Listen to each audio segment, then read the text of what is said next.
My passion is driven for making jewelry by always striving to make something that nobody's worn before. I kind of thrive in uniqueness and wanting to be original and try not to do the same thing everyone else is doing. Hi, my name is Rachel Pfeffer and I'm a jeweler and a jewelry designer.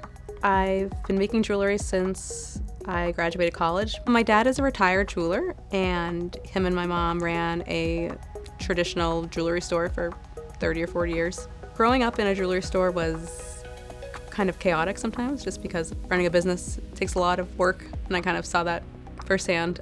My dad would make things for customers, and they come and I see them so happy, and I kind of grew up going there after school and working on the weekends and wrapping gifts.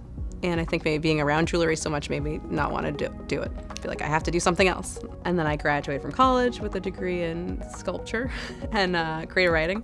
And I got a job at the Boston Museum of Science. On my off time, I would start soldering and kind of teach myself jewelry also.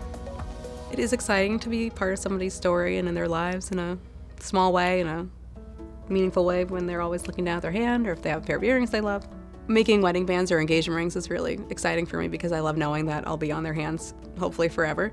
And lots of times I'll be out in DC and a couple will come up to me and say, look, you made my rings. We moved to Washington, DC when my husband got an internship here about 15 years ago.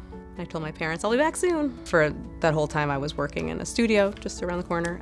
A long time ago, someone had given Mayor Bowser a DC flag necklace of mine. So once in a while I'd see her in public or on TV or in pictures, and I'd say to myself, I hope she's wearing the necklace.